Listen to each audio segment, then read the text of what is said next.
Jungle.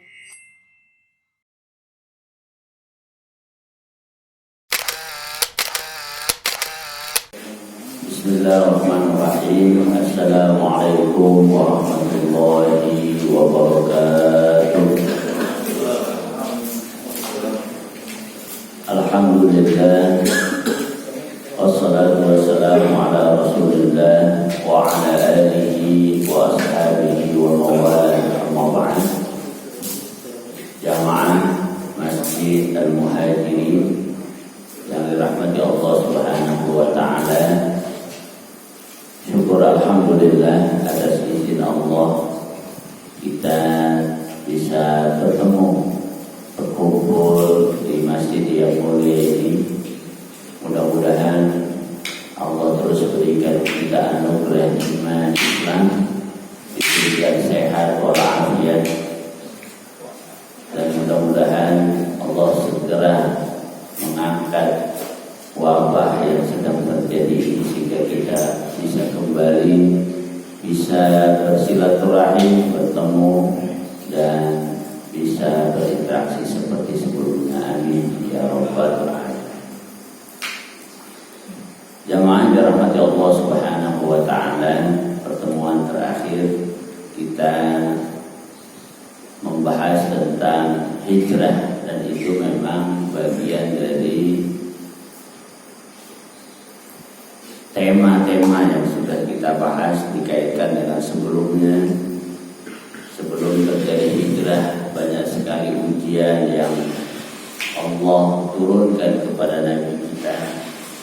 Wafatnya paman beliau, wafatnya istri tercinta, sampai kemudian terakhir ketika kaum Quraisy bersepakat untuk membunuh Nabi. Tapi sebelum itu terjadi, Allah sudah perintahkan Nabi untuk berangkat hijrah. Ini adalah peristiwa yang sangat luar biasa, dan tidak keliru ketika Khalifah Umar bin Khattab menjadikan peristiwa itu sebagai awal sejarah dari penentuan kalender hijriah di dalam Islam.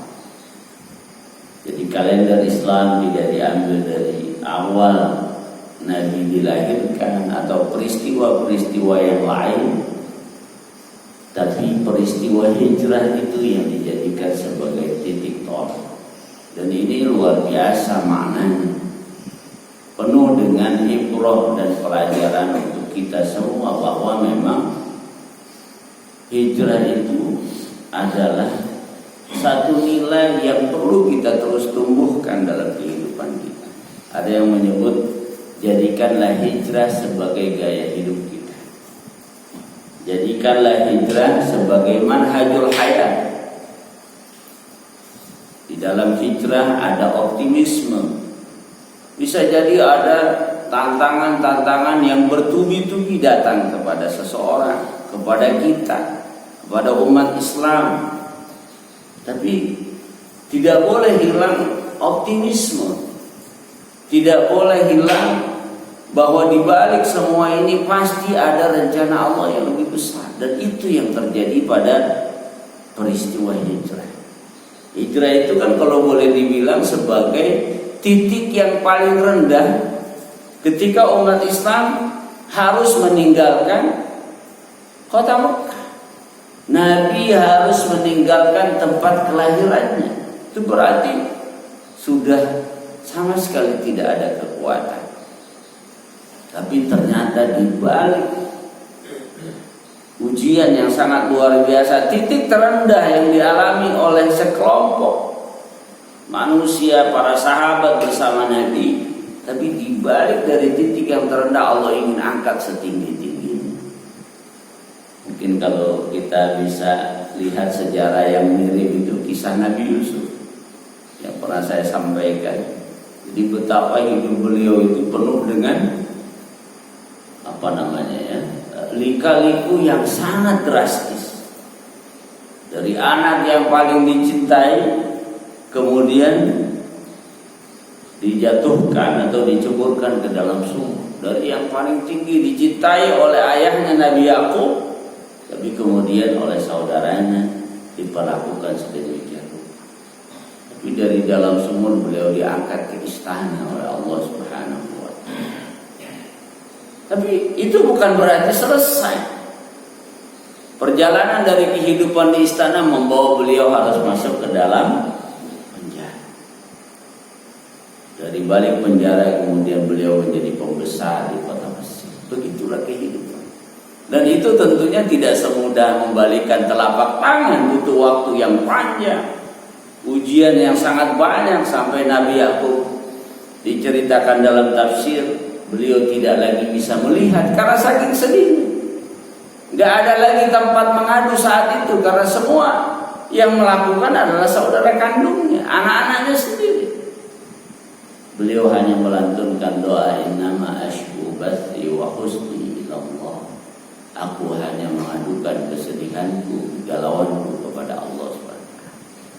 Nah, ini yang harus terus dijadikan sebagai manhajul hayat. Tidak ada istilah putus asa dalam diri umat Islam. Sementara kita lihat di kondisi seperti ini banyak dampak. Kalau kesehatan fisik masih bisa dihitung, tapi dampak kesehatan mental jauh berlipat.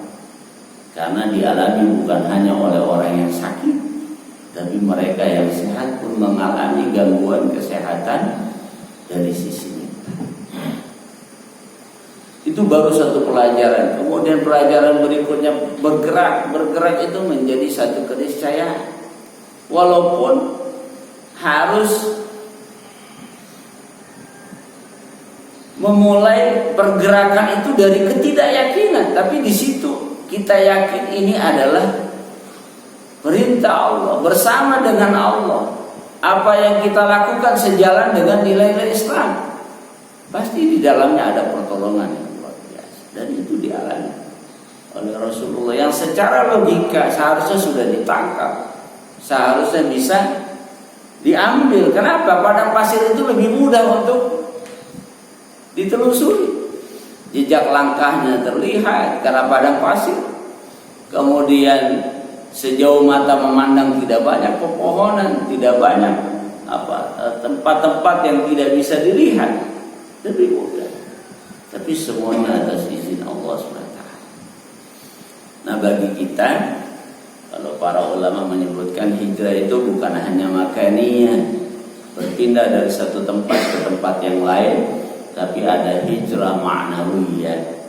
Hijrah secara makna, bagaimana kita bisa terus mengubah diri kita, melakukan perubahan-perubahan dari yang belum sempurna menjadi sempurna, yang tadinya belum sepenuh hati menjadi sepenuh hati, dari yang tadinya mungkin belum berimbang antara orientasi kehidupan dunia dan akhirat, kita mulai ubah sedikit-sedikit. Makanya disitulah pentingnya kita membaca doa di dalam surat Al-Fatihah, ihdinas siratal mustaqim, tunjukilah kami jalan yang lurus. Nah, ini adalah spirit hijrah yang harus terus kita jaga. Nah, jamaah dirahmati Allah Subhanahu wa Ta'ala. Nah, kemudian apa yang dilakukan oleh Rasulullah Sallallahu Alaihi Wasallam ketika mengawali kehidupannya di kota Madinah? Di dalam buku Sirah Nabawiyah ini disebutkan, lam yakun ma'nal hijrah at-takhallusu minal fitnah wal istihza' fahasib. Bahwa peristiwa hijrah itu bukan berarti selesai semua, bukan berarti keadaan beres begitu ya. Kayak kita mungkin ya mengharapkan sesuatu terjadinya perubahan, ternyata perubahan itu tidak sempurna, tidak langsung begitu. Pasti ada hal-hal yang kurang. Selalu seperti itu. Sama dengan hijrah, peristiwa yang luar biasa. Dalam sejarah itu dijadikan sebagai titik tolak, tapi bukan berarti selesai semuanya. Di sini disebutkan bukan at-takhallus minal fitnah wal istihza, Bukan berarti fitnah itu sudah selesai. Bukan berarti cemoohan yang diterima oleh Nabi dan para sahabat selesai. Bal kanatil hijratu ma'a hadza ta'awunan ala iqamati mujtama'in jadid. Tapi peristiwa hijrah itu menjadi titik awal, seperti orang ingin membangun satu bangunan baru di tengah hutan. Sudah dibabat semuanya itu. Tapi setelah itu bagaimana membangun bangunan yang baru? Ini membutuhkan energi, upaya yang juga sangat luar biasa. Membabat alamnya berat, apalagi harus dikuasai dulu lahannya. Tapi setelah itu bukan berarti selesai. Nah, itu diumpamakan seperti kita ingin membangun satu bangunan yang baru. Kalau ini Nabi ingin membangun masyarakat baru. Kalau tadi bangunan itu fisik, ini non fisik. Dan ini tentunya jauh lebih berat, karena ingin mengubah manusia. Kalau bangunan mah gampang ya. Masjid Al-Muhajirin ini mungkin 2-3 tahun ke depan berubah. Makanya kata Anies Baswedan, memperbaiki halte-halte yang rusak itu 2-3 hari selesai. Tapi memperbaiki kebijakan yang keliru itu membutuhkan puluhan tahun perjalanan. Sama dengan kita ini. Nah, Nabi SAW ingin membangun masyarakat baru, tentu jauh lebih besar, jauh lebih berat dari sekedar hijrah dari kota Mekah ke kota Madinah. Walidzalika asbaha fardan ala kulli muslimin qadirun an yashuma fi bina'i hadzal watanil jadid. Karena itu pada saat itu Nabi SAW mendorong, mengharuskan agar setiap sahabat pada saat itu, setiap muslim pada saat itu untuk berkontribusi, terlibat semuanya. Tidak cukup hanya Rasulullah dan beberapa gelintir sahabat, tapi bagaimana semuanya dilibatkan. Nah, ini satu proses yang luar biasa. Sehingga dengan kebersamaan itu, semua yang tadinya mustahil menjadi sangat mudah. Jadi kadang-kadang kita berpikir, dengan 1-2 orang cukup, 3-4 orang selesai. Tapi sebenarnya jauh lebih besar ketika kita melibatkan orang banyak. Saya pernah ditanya itu ketika ada satu komunitas ingin membangun masjid, bawa proposal ke sana kemari yang biasanya mudah begitu ya, kan kalau sudah datang bantuan dari Timur Tengah selesai. Saya sampaikan ada hal yang berbeda ketika masjid ini, musola ini dibangun dengan kebersamaan. Karena bukan hanya sekedar masjidnya yang ingin kita bangun, tapi bagaimana masyarakat lingkungan sekitar kita punya rasa memiliki terhadap masjid atau musola yang akhirnya mereka terpanggil untuk menghidupkannya. Kadang ada masjid dibangun, tapi kemudian masyarakat tidak antusias karena dia berpikir ya masjid, tapi saya tidak ada hubungan emosional dengan masjid. Nah, ini menjadi sangat menarik bagaimana Rasulullah melibatkan setiap muslim untuk berkontribusi dalam membangun masyarakat yang baru. Membangun masyarakat yang baru. Ini satu mungkin satu ide yang luar biasa. Satu ide yang lahir dari orang yang juga sangat luar biasa. Karena biasanya kecenderungan orang ingin memulai hidup baru, dia akan memulai dari kehidupan dirinya, keluarganya, gitu. Tapi Rasulullah ingin men-setting masyarakat. Kalau bukan dari orang yang memang punya idealisme yang begitu besar, tidak akan muncul. Karena semua orang itu pada awalnya ingin begitu, tapi pada akhirnya dia berpikir apa untuk pribadi dan keluarga saya. Sehingga seringkali misalnya aktivitas-aktivitas politik, aktivitas-aktivitas yang sebenarnya bisa untuk membangun masyarakat baru, itu bisa perlahan-lahan sirna ketika orang sudah mulai berpikir bagaimana saya dan keluarga.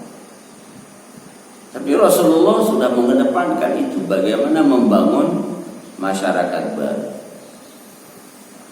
Wala syakka anna Rasulullah wal imam wal qa'id wal hadi fi bina'i hadzal mujtama. Dan Rasulullah orang nomor satu yang punya ide seperti itu. Nah, ini juga menunjukkan bahwa ide-ide besar memang lebih mudah dari pemimpinnya. Akan sangat sulit kita mengharapkan perubahan besar ketika pemimpin tidak ada dalam ide tersebut. Sangat sulit, apalagi ide-ide seperti ini yang lebih banyak membutuhkan pengorbanan, perjuangan. Mungkin tidak sedikit dia justru harus mengeluarkan apa yang dimiliki. Nah, inilah bedanya Islam dengan yang lain. Bahwa membentuk masyarakat itu adalah sesuatu yang sangat luar biasa. Dan Rasulullah menjadi penggagasnya, orang yang pertama kali harus melakukan itu. Wa kanat ilaihi azmatul umur bila nisa. Untuk menjalani semua ini bukan tidak ada tantangan. Untuk menjalani semua ini bukan seperti sudah tersedia semuanya kemudian tinggal direalisasikan, tidak. Nah, ini kita lihat. Masyarakat pada saat itu diceritakan dalam kitab ini, yuwajiha Rasulullah SAW fil Madinati kanat ala salasati asnaf. Pada waktu itu sudah dipetakan masyarakat Madinah terdiri dari 3 model. Nah, kita harus petakan tuh, masuk ke satu daerah ingin membentuk masyarakat yang baru perlu dipetakan. Dilihat. Siapa mereka? Yang pertama adalah ashabus safwatil kiramil bararah. Para sahabat Nabi yang luar biasa, para sahabat Nabi yang setia, para sahabat Nabi yang selalu bersama dengannya dalam keadaan senang dan dalam keadaan susah. Kita karena selalu para Nabi itu ada al-hawariyun. Kalau Nabi, para sahabatnya, orang-orang yang selalu bersama dengan beliau. Kemudian yang kedua adalah al-musyrikun, orang-orang musyrik. Jadi bukan berarti Madinah bersih dari kemusyrikan. Sama dengan kota Mekah. Tapi di sini para sahabat sudah banyak. Kemudian penduduk Madinah sudah banyak yang masuk Islam. Tapi ada orang-orang musyrik di sini. Kemudian yang ketiga adalah al-Yahud, orang-orang Yahudi. Jadi ada 3 komunitas, ada 3 entitas masyarakat di kota Madinah yang Nabi hadapi. Pertama para sahabat, yang kedua orang musyrik, yang ketiga orang Yahudi. Jadi bukan berarti ini masyarakat homogen kemudian dengan mudahnya Nabi, saya ini udah menang gitu ya. Tidak. Tapi Nabi harus melakukan upaya-upaya yang tidak sederhana. Sampai di buku ini tadi disebutkan Nabi menghadapi azmatul umur, masalah-masalah yang cukup besar, dan itu tidak bisa dinafikan. Kemudian,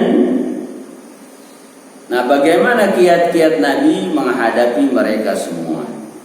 Yang pertama adalah para sahabat. Al-masail allati kana yuwajihuha bin-nisbati ila ashabihi. Masalah-masalah yang Nabi hadapi terkait dengan para sahabat adalah az-dzuruf fil Madinah takhtalifu tamaman 'anil dzuruf fi Makkah. Jadi berbeda suasana di kota Mekah dengan suasana di kota Madinah. Kalau suasana di kota Madinah, para sahabat ini udah bersatu. Mereka udah gak masalah dengan akidah, udah gak masalah dengan iman, udah gak masalah dengan keislaman. Di sini disebutkan tajma'uhum kalimatan wahidah. Mereka sudah menyatu. Udah gak ada lagi masalah untuk meninggalkan berhala kemudian beribadah kepada Allah. Udah selesai. Berbeda dengan kota Mekah. Makanya disebutkan juga di dalam buku ini, kalau di kota Mekah itu ayat-ayat yang turun adalah terkait dengan keimanan, al-mabadi al-islamiyah, al-qari'ah, hari kiamat. Jadi kata-katanya kata-kata yang berat. Hal ataka haditsul ghasyiyah, tahukah kamu hari kiamat itu? Wujuhu yawma idin khashi'ah, pada hari itu wajah-wajah semuanya ketakutan. Wah, itu pokoknya bahasanya itu bahasa yang to the point, menghentak ya. Nah, itu menghentak. Kalau Said Qutb di dalam tafsirnya itu menjelaskan, itu ayat-ayat pendek tujuannya untuk menghentak. Wujuhu yawma idin khashi'ah, amilatun nasibah. Dulu mereka capek, tapi tasla naran hamiyah, tapi akhirnya masuk ke dalam neraka. Tusqa min ainin aniyah, dikasih air yang sangat panas. Laisa lahum ta'amun illa min dhari, makanannya berduri. La yusminu wa la yughni min ju', enggak bisa membuat kenyang. Udah makan berduri, enggak bisa bikin kenyang.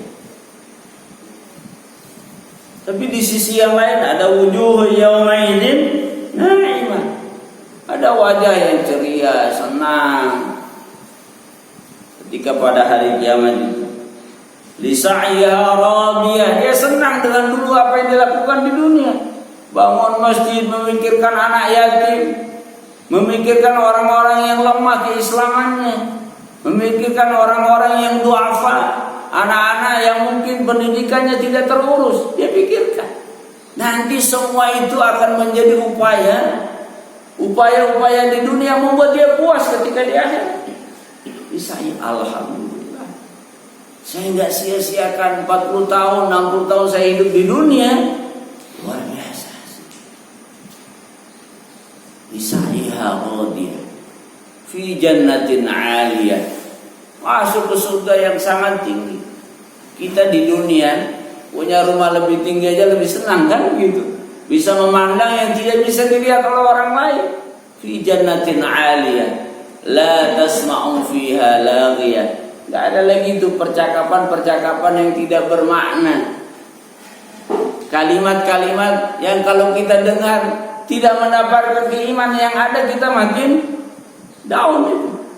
Kata-kata sekarang kan yang diumbar seperti itu.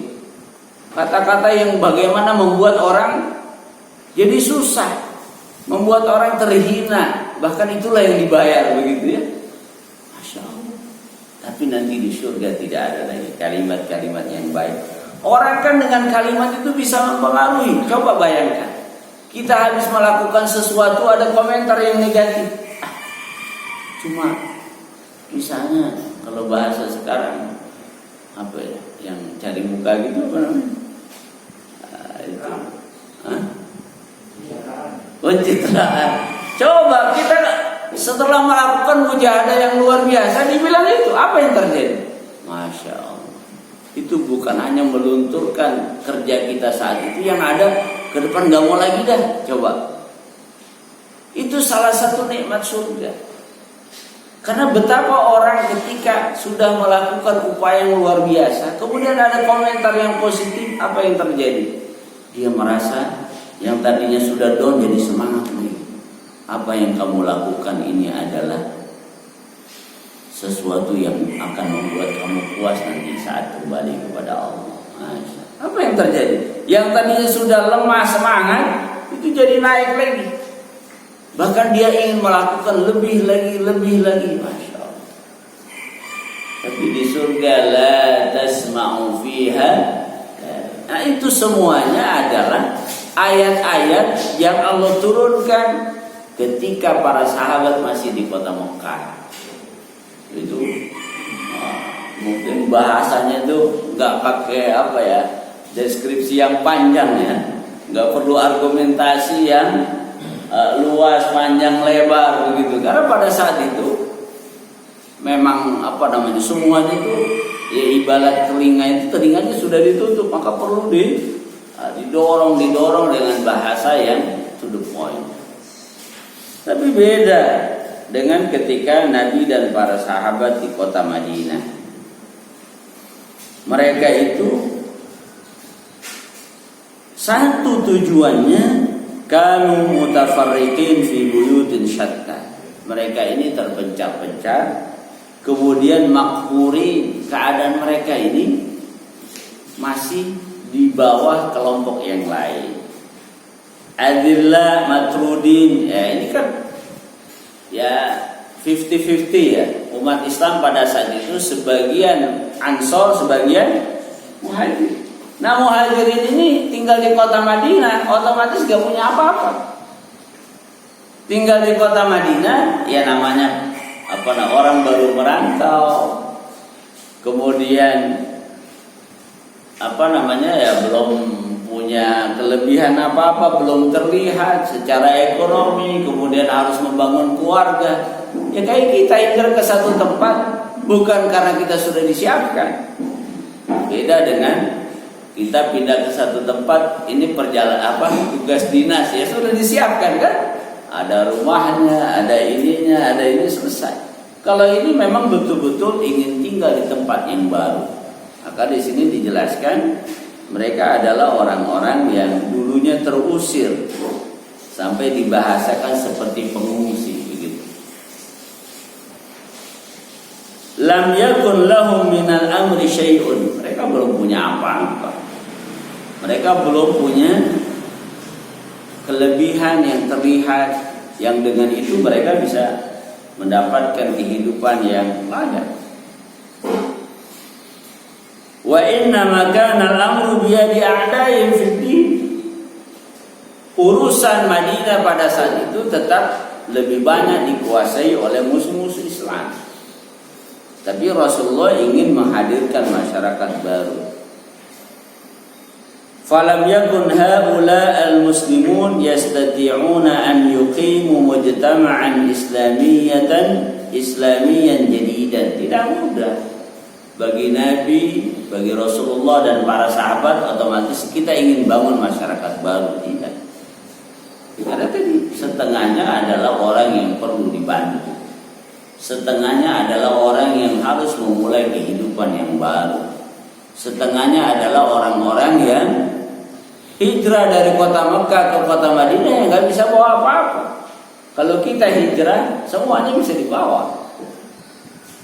Sampai barang-barang kita, ini semuanya kita bisa bawa pindah. Tapi Rasulullah dan para sahabat hanya berkendaraan onta. Apa yang bisa dibawa dengan onta? Udah gitu banyak dihadang di tengah jalan. Seperti yang kita ceritakan Suhaib Ar-Rumi. Orang kaya dihadang oleh orang-orang kafir Quraisy. Mau kemana kamu? Mau hijrah, mau pindah ke kota Madinah. Enak saja. Kamu kan dulu datang ke sini miskin, gak punya apa-apa. Kamu kaya setelah tinggal di kota Mekah. Kemudian mau apa? Kamu tidak boleh pindah ke Madinah. Kemudian yang kamu khawatirkan apa? Ya hartamu. Kalau begitu saya tinggalkan hartaku semua, aku pindah ke Madinah. Ditinggalkan semuanya, baru kemudian beliau diizinkan untuk hijrah. Sampai ketika Nabi mendengar, beruntunglah Suhaib meninggalkan hartanya untuk mengikuti perintah Allah melakukan itu. Begitu. Nah, itu yang terjadi. Jadi bukan berarti umat Islam langsung menjadi penguasa di Madinah. Mereka tetap orang-orang yang belum kuat secara ekonomi, sosial dan seterusnya. Nah, kalau tadi ayat-ayat atau surat yang turun di kota Mekah sedemikian rupa, bahasanya jadi jelas, langsung, tidak ada lagi penjelasan yang panjang dan banyak berurusan dengan keimanan, akidah. Kehidupan akhirat itu banyak dijelaskan di surat-surat pendek itu. Makanya kita perlu puasa itu surat-surat pendek, juz 30, juz 29, itu isinya adalah penguatan akidah yang luar biasa. Karena semuanya berawal dari situ. Orang kalau akidahnya sudah mantap, itu baru bisa jalan melakukan yang lain. Makanya kata para sahabat, nu'tal iman qablal amal, qablal Quran, nu'tal iman qablal Quran. Kami ini sebelum diberikan ayat Al-Quran yang banyak itu, iman kami ini sudah dikokohkan oleh Nabi. Iman kami sudah kuat. Sehingga kalau iman sudah kokoh, apapun yang diperintahkan sudah terasa ringan. Nah, iman ini menjadi sangat tinggi. Iman ini menjadi titik pembeda yang luar biasa. Dan orang itu sangat ditentukan oleh kadar keimanannya. Nah, kan banyak sekali kisah-kisah yang luar biasa keimanan orang-orang yang ada pada saat itu. Iman seorang penggembala kambing, iman seorang anak ketika ibunya meminta dia memperbanyak susu yang dikumpulkan dengan air, itu semuanya iman-iman yang luar biasa. Dan itu yang paling pokok. Karena kalau iman sudah kokoh, udah nggak ada lagi itu pertanyaan-pertanyaan yang nggak perlu di dalam syariat Islam. Jadi semua permasalahan itu muncul karena keimanan yang tidak kokoh. Ada pertanyaan-pertanyaan tidak masuk akal atau tidak layak gitu. Nah, kalau tadi di dalam surat-surat Makkiyah disebutkan al-mabadi al-islamiyah. Nah, kalau di Madinah itu isinya adalah at-tasyri'at, syariat-syariat allati yumkinu al-amal biha li kulli fardin wahdahu wa 'ala al-hathi 'ala al-birri wal khairi wa makarimil akhlaq. Mulai ada perintah melakukan kebaikan, ada perintah memiliki akhlak yang mulia, ada perintah untuk menghindari dari hal-hal yang radha'il, hal-hal yang hina. Baru itu. Kalau di Mekah belum sampai ke akhlak, bagaimana akhlak anak kepada orang tua kepada itu belum. Baru iman saja. Yang penting tinggalkan itu berhala, tinggalkan itu pedukunan, tinggalkan itu hal-hal yang tidak masuk akal. Menyembah patung, menyembah batu, itu dulu tinggalkan. Yang lainnya belum. Sampai kan ya mereka misalnya di awal itu ya tetap minum khamar. Sampai ayat-ayat terkait dengan khamar itu turun secara bertahap. Yang penting kalau mau sholat sajalah jangan minum khamar gitu ya. Tapi kan sebelum itu belum. Sampai sebelum. Berarti memang membangun keimanan ini sangat penting. Nah, juz 30, juz 29 itu luar biasa membicarakan tentang itu. Makanya kalau di di tempat-tempat yang melaksanakan tarawih 1 juz semalam, itu biasa di menjelang akhir itu baru lebih banyak sedihnya. Seorang imam itu bisa mengulang ayat-ayat yang memang sangat luar biasa. Sampai Dr. Nuaim Yasin menyampaikan di antara rukun iman yang banyak disebutkan di dalam hadis atau di dalam Al-Quran adalah menyandingkan iman kepada Allah dan iman kepada hari akhir. Iman kepada Allah dan iman kepada hari akhir. Ini menunjukkan dua hal ini memang strategis.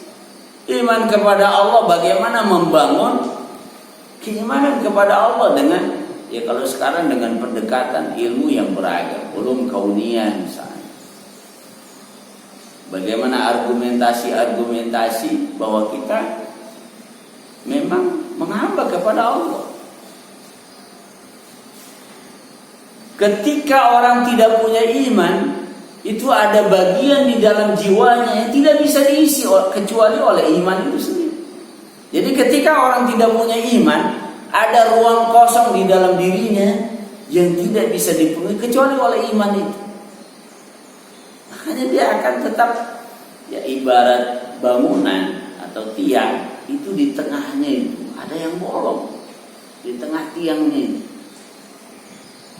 Dan itu adalah tempatnya besi yang kokoh dan itu tidak ada. Jadi walaupun bentuknya sudah bagus, tapi ada ruang yang kosong di sini. Nah, itu disebutkan di dalam buku akidah. Jadi betapa ketika orang tidak punya iman, ada ruang kosong yang tidak akan bisa diisi kecuali dengan iman itu sendiri. Nah, ini sangat penting.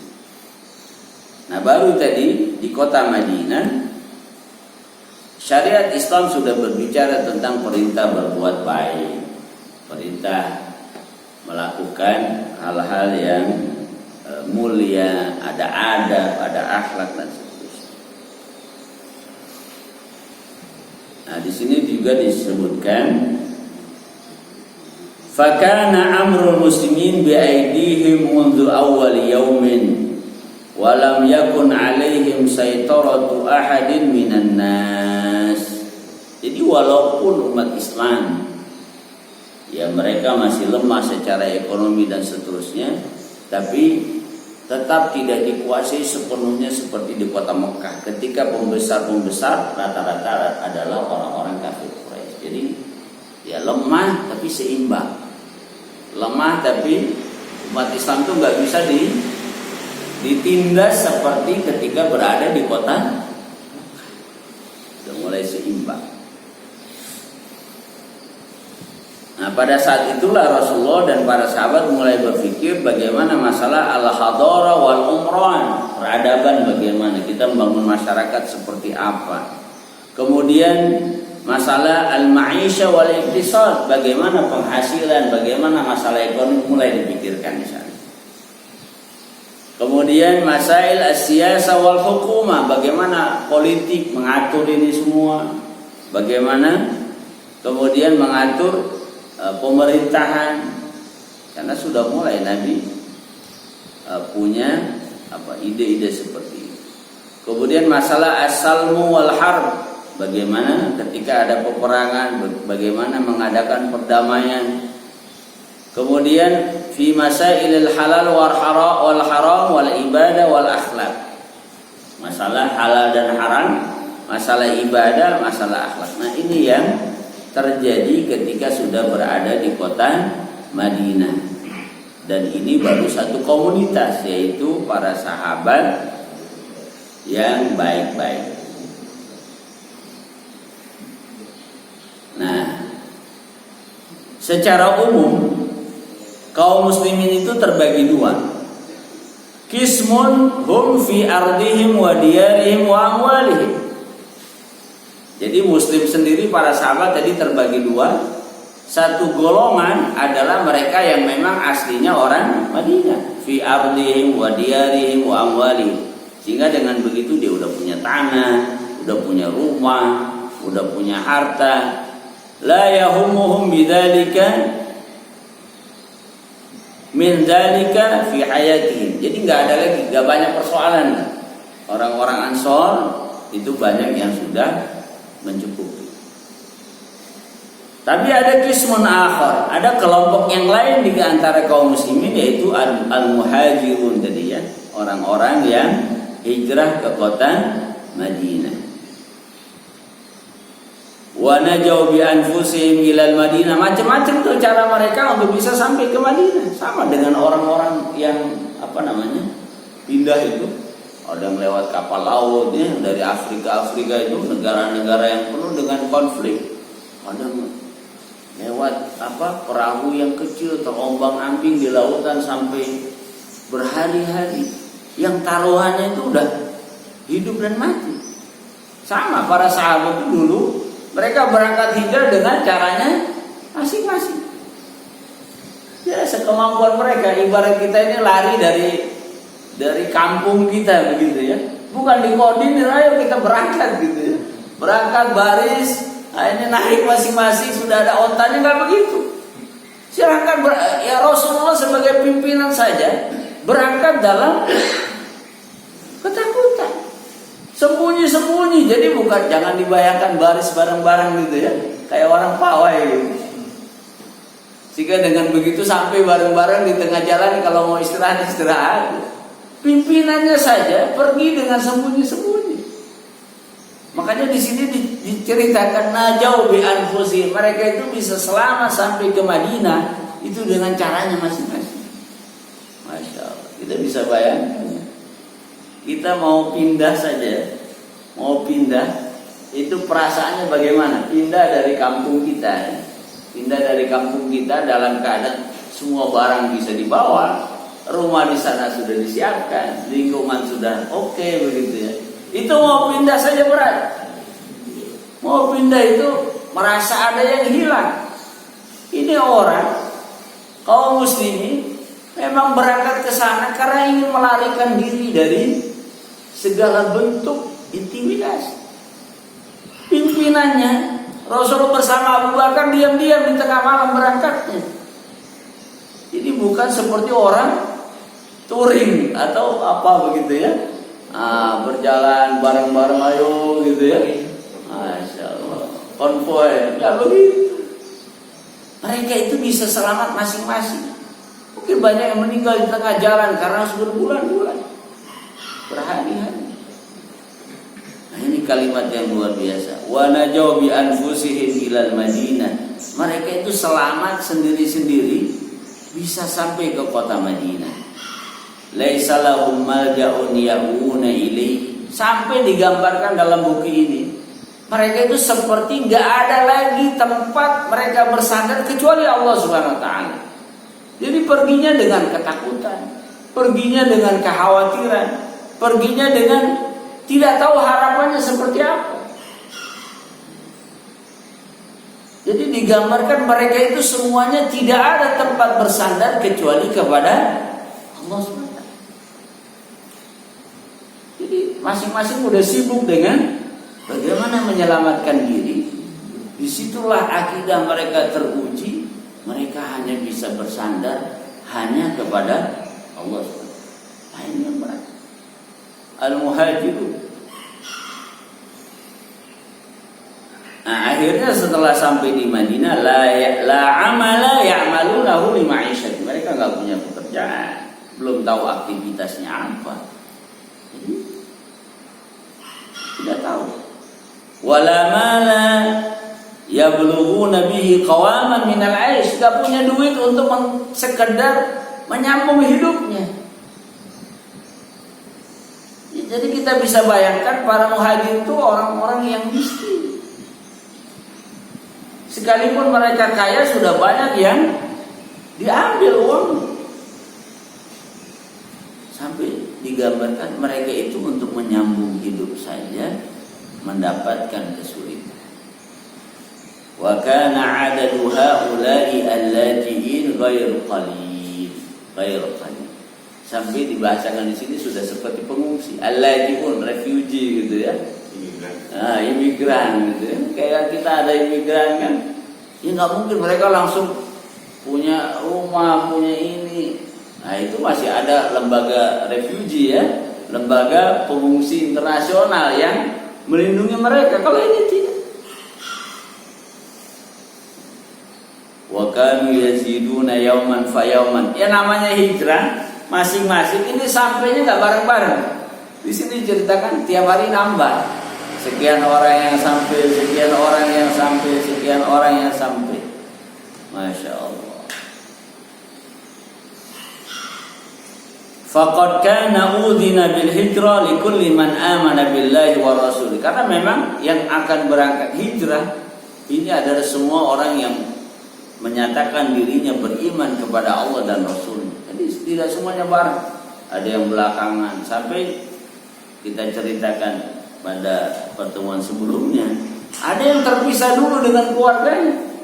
Ada yang suaminya boleh berangkat, istrinya ditahan. sampai seperti itu.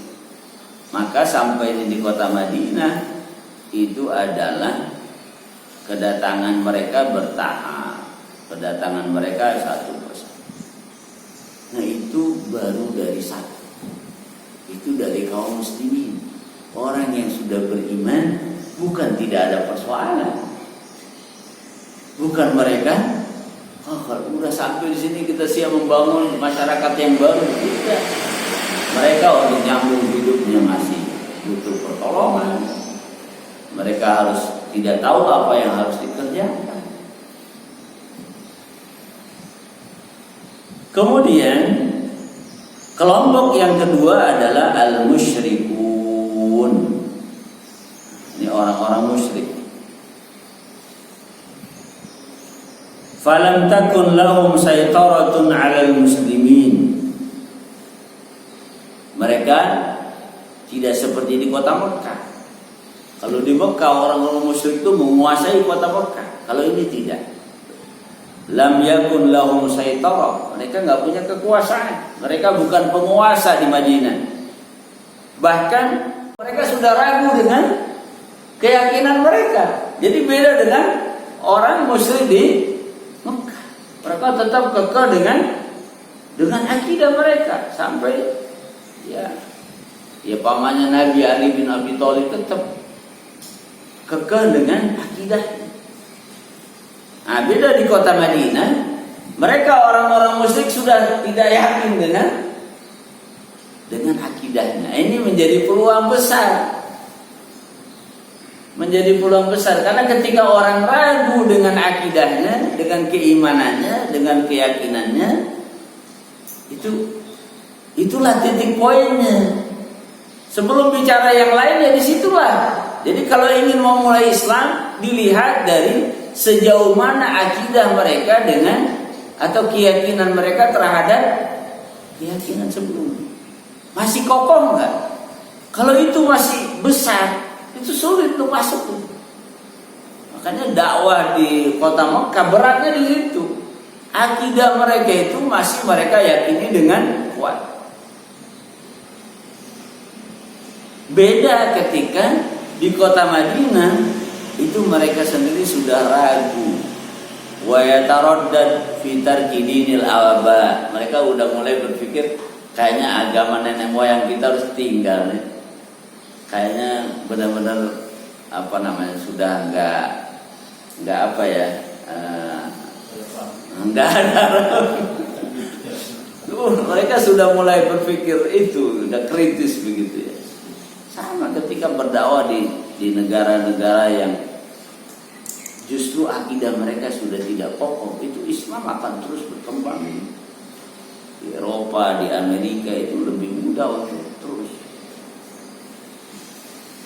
Di berbagai negara itu ya hampir setiap hari selalu ada orang-orang yang masuk Islam. Karena dilihat tadi. Jadi tingkat kesulitannya diukur dari sejauh mana keyakinan mereka terhadap kepercayaan mereka sebelumnya. Kalau di situ masih kokoh, itu sulit. Mereka akan menggunakan segala cara untuk memerangi Islam. Hanya di negara-negara ideologis itu, masya Allah, pertarungannya luar biasa. Bukan lagi pertarungan yang manusiawi. Ya, saudara-saudara kita di tempat-tempat di negara-negara yang di situ faham-faham yang lain sangat kokoh, itu mengalami penyerangan yang sangat luar biasa. Mereka ditindas sedemikian rupa. Berbeda dengan di negara-negara atau di komunitas yang tidak kokoh. Nah, ini kita sudah bisa melihat. Makanya ingin mengubah satu komunitas, dilihat dulu bagaimana keyakinan mereka terhadap paham-paham sebelumnya. Ketika itu tidak kokoh, itu menjadi pintu masuk. Tapi ketika itu sangat kuat ya, kemudian masih banyak perangkat-perangkatnya, luar biasa. Makanya saya punya kawan, dia cerita, selepas dari pesantren dia sudah ditugaskan untuk membuka lahan dakwah di daerah Purworejo. Purworejo di Jawa Tengah ya. Dan alhamdulillah sampai sekarang beliau sudah merintis pesantren. Itu beliau aslinya Trenggalek di Jawa Timur, kemudian disuruh hijrah ke sana oleh ustadznya, membuka lahan baru, tinggal di tengah sawah. Nah di situ sudah penuh dengan keyakinan terhadap pedukunan begitu ya, jimat keris.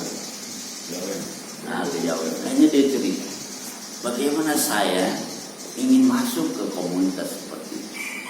Yang harus dihancurkan, yang harus ditundukkan adalah akidahnya. Makanya dia cerita, dia modal nekat. Jadi dia karena orang yang sangat sederhana, nggak mampu dia kuliah. Jadi habis keluar dari pesantren langsung berdakwah. Ya kuliah. Dia cerita awalnya itu bagaimana dia harus menghancurkan paham yang ada, keyakinan itu harus dibuat ragu. Apa yang terjadi? Dia kumpulkan itu, dukun-dukun itu, kemudian silahkan kumpulkan barang-barang keramat masing-masing. Itu seperti di balai begitu. Dikumpulkan di tengah-tengah, modal nekat, bismillah, dia bakar itu di depan dukun-dukun. Ketika masyarakat berpikir bahwa wah ini ustadz ini akan ini, oh ternyata tidak apa-apa. Tidak terjadi apa-apa pada dirinya, dia hanya yakin kepada Allah Subhanahu wa taala. Dia bakar itu. Masya Allah.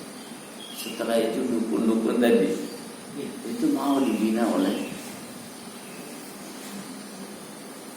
karena saya sempat bertanya ke beliau ini gimana waktu saya diminta berdakwah di Athena. Sebelum sampai di sana udah dikasih tahu, Ustaz di sini duta besar belum berani tinggal di rumahnya karena katanya rumahnya banyak banyak kejadian-kejadian aneh gitu. Saya sempat tanya beliau, udah antum baca masuk. Itu yang dia lakukan itu, dia bakar di depan masyarakat itu. Akhirnya mereka jadi ragu dengan paham mereka. Mereka terbuka untuk menerima akidah yang benar. Sudah ditundukkan dulu, dihancurkan dulu. Nah ini yang harus dilakukan. Diperlihatkan bagaimana akidah yang mereka pahami, yang mereka ini rapuh. Dan memang sebenarnya seperti itu. Cuma kan kadang-kadang kita nggak punya media itu. Gimana meyakinkan bahwa akidah ini benar-benar akidah yang rapuh. Itu modal nekat, dibakar itu, keris, jimat macam-macam yang dikumpulkan langsung dibakar. Setelah itu luar biasa. Dan sampai sekarang beliau masih tetap berdakwah di sana, sudah buka beberapa lembaga pendidikan termasuk pesantren. Dan sekarang sudah mulai juga merintis sekolah. Itu bukan orang yang cuma modal berangkat dari pesantren, belum kuliah baru setelah mungkin beberapa tahun terakhir ini beliau bisa. Nah dari sini kita dapat mengambil pelajaran bahwa kota Mekah dan kota Madinah berbeda dalam masalah ini. Jadi masyarakat Madinah, orang-orang musyriknya itu ragu dengan akidah mereka.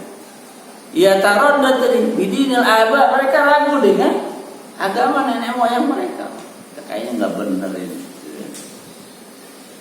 Kalau di Mekah ya diserang, Rasulullah ditindas sampai dipaksa keluar dari agama Islam, dipaksa. Nah, di Madinah berbeda kondisi.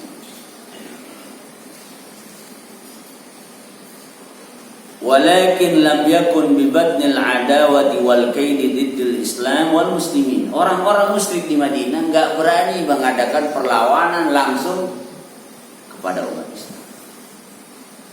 Jadi mereka enggak berani menampakkan perlawanan mereka. Enggak berani. Nah, ini yang berbeda, makanya keberhasilan Nabi di kota Madinah itu luar biasa. Jadi akidah mereka ragu, kemudian perlawanan orang-orang musyrik kepada kaum muslim tidak sah. Bahkan dijelaskan di sini walan tamdi alaihim muddatun tawilatun hatta aslamu wa akhlasu dinahum lillah. Sampai kemudian diceritakan Setelah Nabi berinteraksi di sana, Nabi menjalani kehidupan di sana, ternyata banyak orang-orang musyrik yang tadinya mereka percaya dengan agama nenek moyang mereka masuk Islam setelah itu. Gak lama ya. Kalau Nabi dakwah 13 tahun di kota Mekah, itu pun bukan bertambah kokoh Islam, ditindas, disakiti, dizolimi. Kalau kita lihat ya kisah Sirah Nabawiyah di film misalnya, itu digambarkan seperti itu. Mereka harus hidup ketakutan sampai di bawah, ketahuan Islam sedikit ditarik keluar, kemudian disiksa supaya bisa kembali ke agama mereka. Nah, berbeda dengan Madinah. Mereka ragu dengan akidahnya, mereka nggak berani melawan Islam. Tidak lama kemudian banyak di antara kaum musyrikin mereka masuk ke dalam agama Allah.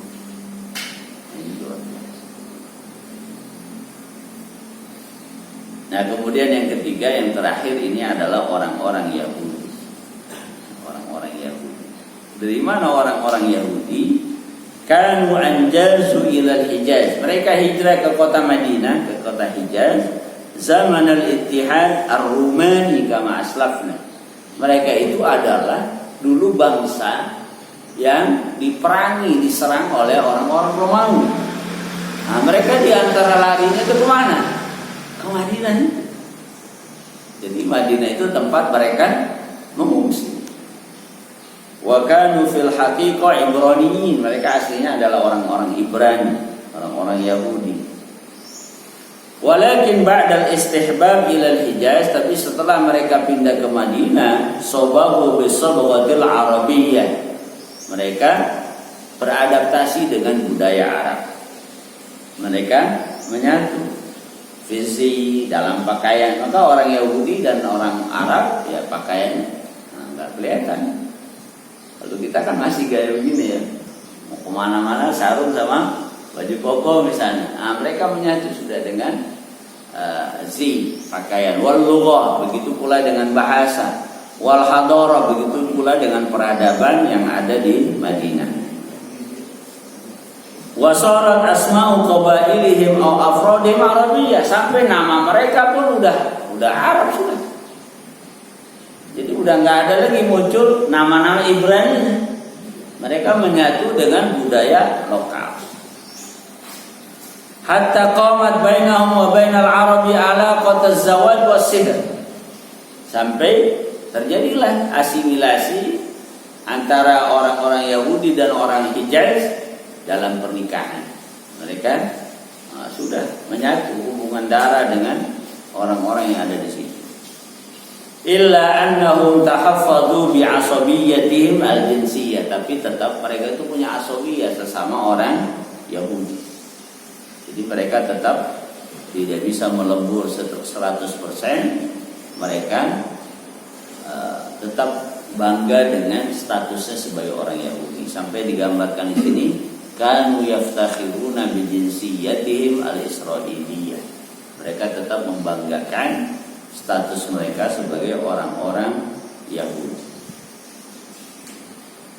Jadi mereka berbeda dengan Islam. Ketika kalau Islam kan masuk ke satu kaum, ya memang melebur, tidak ada lagi kesukuan, tidak ada lagi saya ini orang Mekah misalnya, tidak ada lagi. Nah, kalau orang Yahudi tetap membawa itu semua. Nah, mereka itu karena sudah lebih awam, kanu mahirin fi fununil kasbi wal ma'isha. Mereka udah kehidupannya, ekonominya begitu ya. Fi aidihim tijaratul hubub wat tumur wal khumr wasiyab. Mereka jualan agen-agen korma, agen-agen dia khumr ini. Mereka menjadi penjual itu semua. Kemudian ya'khuduna al-manafi min 'amatil Arab. Nah, mereka itu ya Yahudi, mereka mengambil sebanyak-banyaknya peluang ekonomi di sana. Kanu akilina liriba. Mereka mereka banyak melakukan riba. Jadi riba itu memang rusak. Yang merusak ekonomi itu dimulai dari orang-orang Yahudi. Kemudian mereka jadi sukanya mengadu domba. Kanu ashabul mu'amarah yulquna al-adawah bainal qabail al-arabiyyah al-mujawirah. Mereka suka itu ngadu-ngadu antara kabilah Arab yang satu dengan kabilah yang ini memang strateginya begitu ya, supaya orang tidak kokoh, bangsa Arabnya tidak kokoh sehingga tidak punya kekuatan untuk memerangi Yahudi. Itu mereka sukanya begitu. Bagaimana mengadu domba bainal qabail al-arabiyyah al-mujawirah. Jadi di antara kabilah-kabilah bangsa Arab yang ada di sekitar Madinah. Kemudian wa yaghruna ba'daha 'ala ba'din bi kaidin khafi lam takun tash'uruhu tilkal qabail. Mereka menggunakan cara-cara yang licik yang tidak disadari oleh kabilah-kabilah di situ. Kabilah-kabilah di situ tidak menyadari bahwa mereka sedang diadu oleh bangsa Yahudi sehingga mereka tidak. Nah, terakhir di dalam buku ini dijelaskan tab'an fa innal yahud lam yakun yurja minhum an yanzuru ilal Islam illa bi'ainil bughdi wal hiqdi.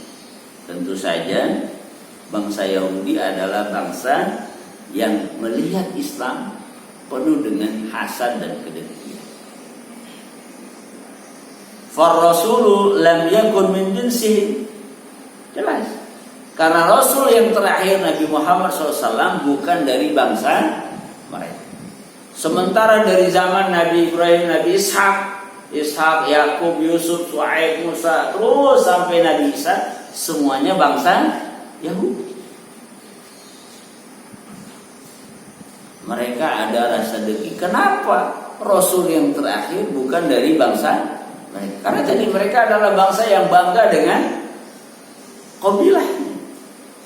Mereka bangga dengan statusnya sebagai Yahudi. Nah, inilah yang tidak bisa diobati. Jadi mereka punya kedengkian, punya hasad kepada umat Islam. Kenapa? Rasul yang terakhir itu adalah Rasul dari bangsa Arab, bukan dari bangsa mereka. Nah, inilah 3 kelompok, 3 komunitas yang harus dihadapi oleh Rasulullah SAW ketika ingin mengawali membangun masyarakat baru di kota Madinah.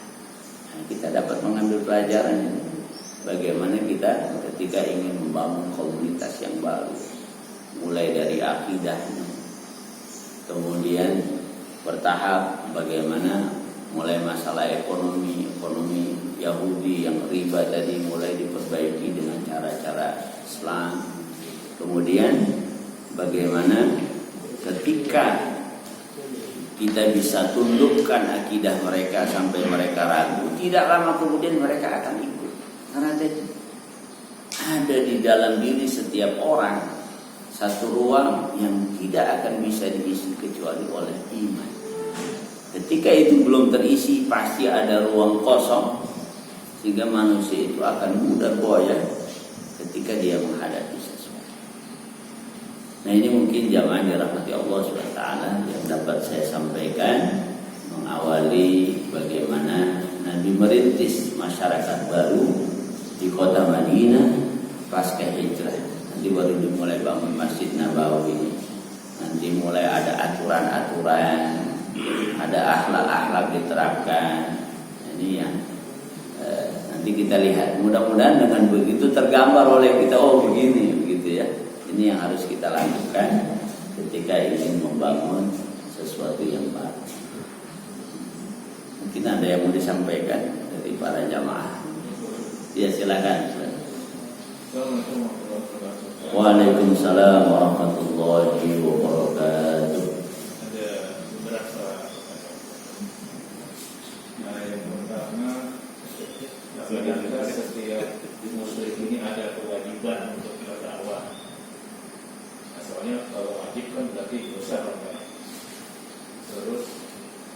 untuk kayak saya gitu ya, bukan tulisan sampai Quran untuk hadis kalau ini harap bisa jenis dakwah kayak apa yang memungkinkan untuk bisa dilakukan seperti itu. Nah, terus yang ketiga tadi kan untuk kalau kita berhadapan dengan non muslim yang akidahnya kuat, tadi yang Pak Ustaz sampaikan untuk melengkapkan akidah itu, apakah kita boleh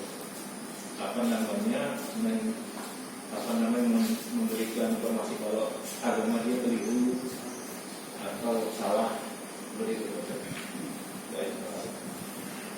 Bismillahirrahmanirrahim.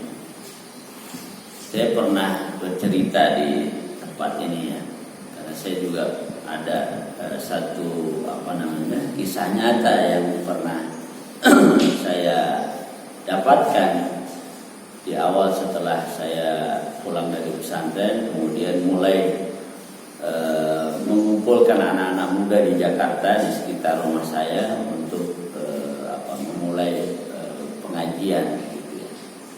Waktu itu bentuknya arisan keliling anak-anak muda ya. Tapi waktu itu saya sudah disampaikan oleh orang tua atau orang-orang yang ada di situ, biasanya anak-anak muda ini seumur jagung. Makanya kita tidak mengumpulkan mereka di masjid, tapi di rumah mereka masing-masing. Dan itu alhamdulillah bertahan sampai saya hijrah ke sini. Itu dari tahun 2000-an sampai tahun 2007. Nah, waktu itu hal yang sangat berkesan oleh saya itu ada seorang remaja yang dia hampir tidak berani keluar dari rumahnya. Kenapa? Karena dia cacat kakinya. Jadi sampai keluarganya sendiri merasa aib dengan adanya dia di tengah keluarganya. Sampai waktu itu kita mengadakan rihlah tour gitu ya, ke tempat kalau nggak salah di Cibodas gitu. Sampai orang itu cerita, saya boleh nggak ikut? Boleh. Dia bilang saya nggak pernah diajak pergi jauh. Sampai saya sampaikan, nanti kita yang dorong-dorong. Padahal keluarganya ikut, tapi keluarganya tuh nggak mau gitu. Kita ini pokoknya kemana-mana kita yang antar. Sampai dia merasa terkesan sekali. Ini baru pertama kali saya pergi jauh katanya. Nah kemudian dalam salah satu episode kehidupannya, karena akhirnya dia berani ke masjid, kita ajarkan baca Al-Quran, mulai menghafal sedikit juz 1 gitu ya. Ternyata suaranya itu bagus. Akhirnya dia jadi muadzin di masjid. Nah, yang pernah saya ceritakan, dia mau berangkat ke masjid, itu dia jatuh karena hujan, dia jatuh nggak jauh dari meja judi. Akhirnya di antara yang main judi itu terpanggil untuk mengangkat dia dari tanah ke kursi rodanya. Tapi di antara ungkapan yang dia sampaikan ke saya, orang yang membangunkan itu bilang, "Nah, kamu yang cacat begini begitu semangat berangkat ke masjid. Kamu yang punya keterbatasan, hujan-hujan begini kamu mau ke masjid. Kenapa saya yang sehat sempurna ini tidak mau berangkat?"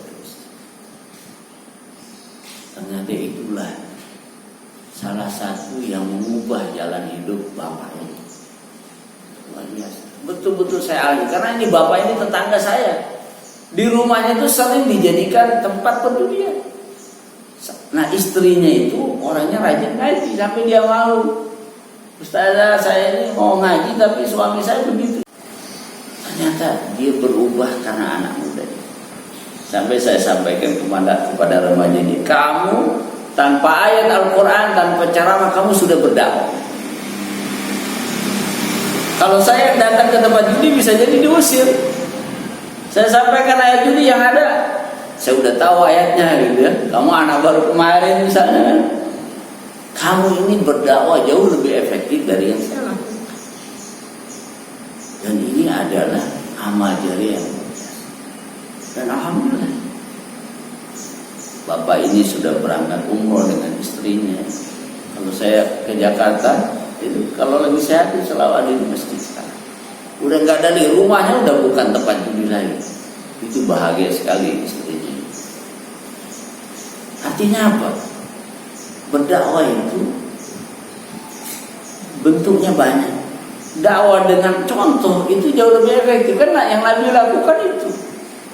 Nabi berdakwah dengan apa yang beliau lakukan. Bagaimana sabarnya beliau. Itu kan yang ditulis dalam sejarah, itu bukan ceramah Nabi itu. Yang ditulis dalam sejarah bagaimana Nabi ketika beliau dilempari batu di Taif. Malaikat menawari bantuan, mau nggak aku timpakan 2 bukit yang ada di sini kepada penduduk Taif? Kata Nabi, jangan.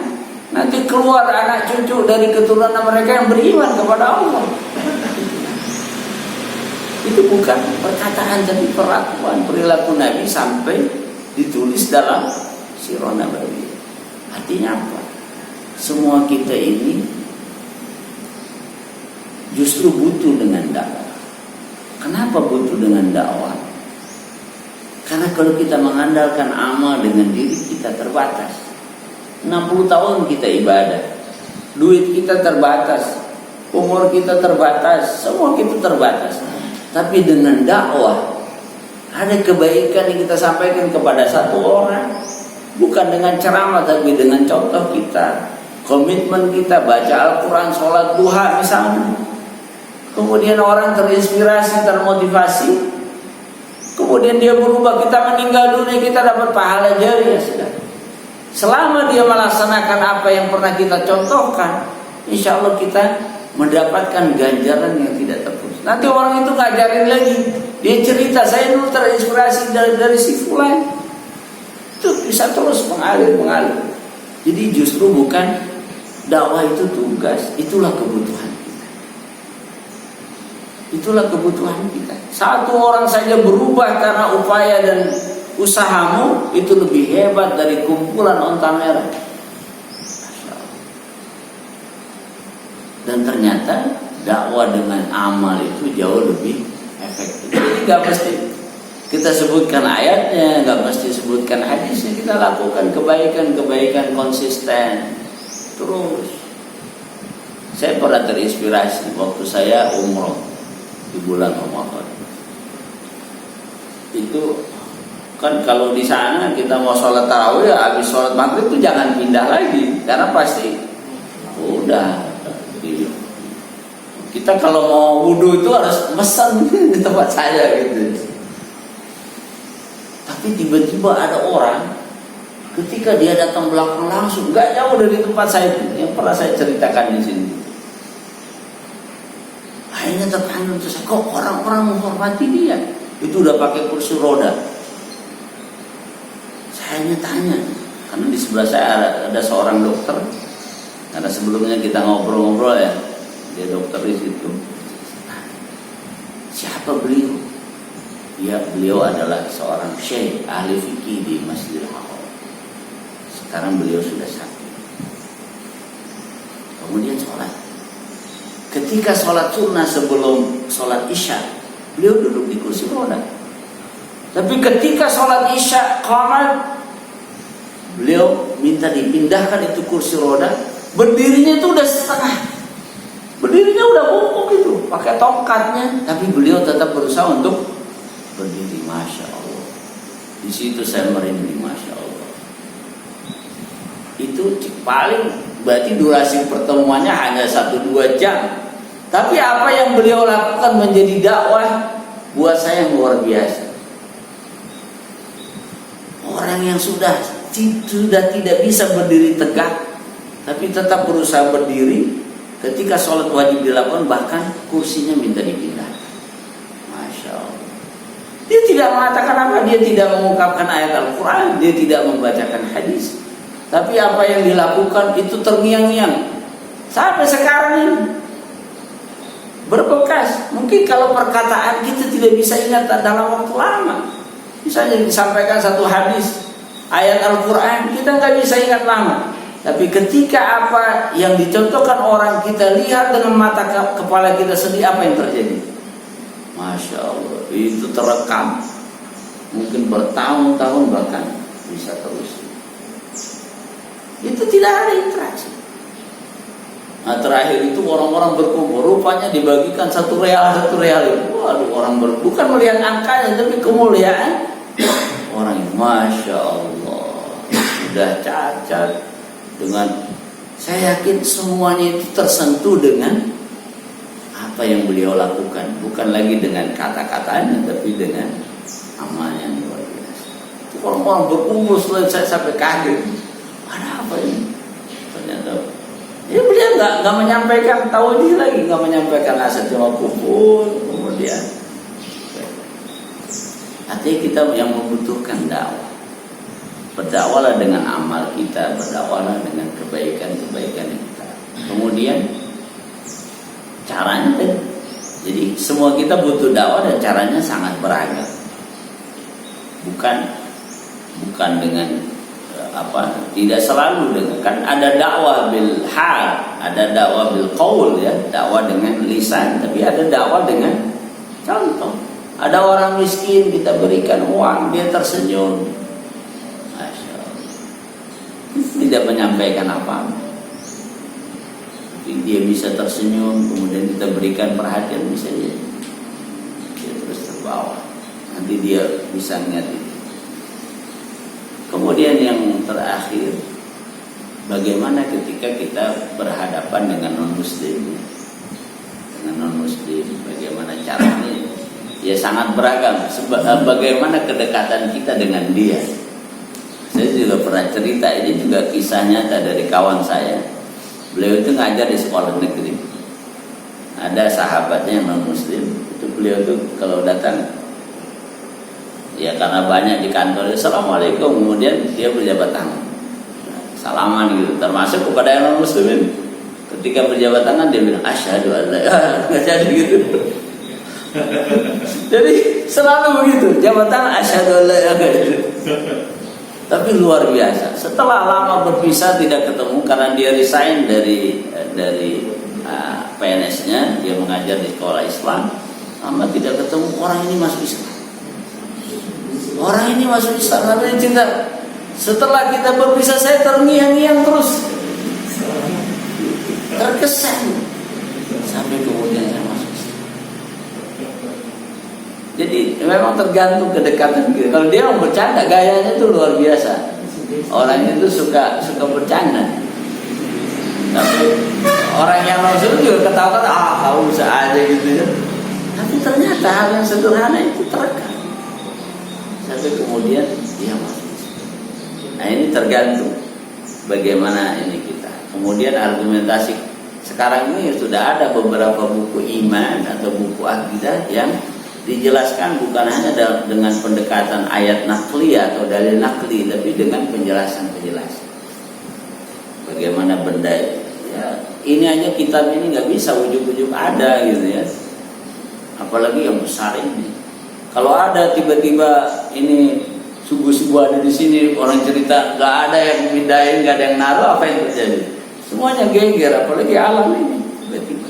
Kemudian sesuatu yang tidak ada tidak mungkin menghadirkan yang ada. Pasti dia ada.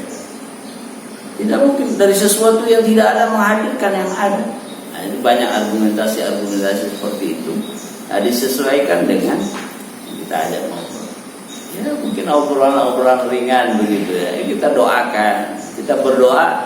Satu-satunya doa yang bisa diucapkan untuk mereka adalah ya berikanlah hidayah kepada orang tersebut. Itu mungkin saja. Mungkin cukup ya untuk pertemuan kita. Jazakumullah khairan atas semuanya. Kita berdoa kepada Allah Subhanahu wa taala, mudah-mudahan Allah kuatkan akidah kita, iman Islam kita. Iman Islam, keluarga kita, teman-teman kita, saudara kita, dan umat Islam di Indonesia, umat Islam di seluruh dunia. Dan mudah-mudahan Allah terus berikan kekuatan kepada umat Islam untuk bisa menghadirkan keadaan, situasi, kondisi yang lebih baik kepada seluruh umat manusia. Mudah-mudahan Allah berkahi umur kita, amal kita, dan Allah berikan kita kesempatan untuk berdakwah sesuai dengan kelebihan yang Allah berikan kepada kita semua. Al-Fatihah.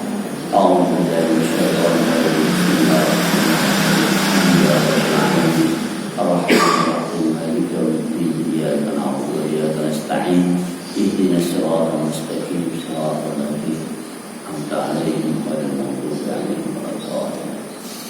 Kita tutup kajian kita membaca Alhamdulillahirabbil alamin. Subhanallahumma wa bihamdika asyhadu an la ilaha illa anta astaghfiruka wa atubu ilaik. Assalamualaikum warahmatullahi wabarakatuh.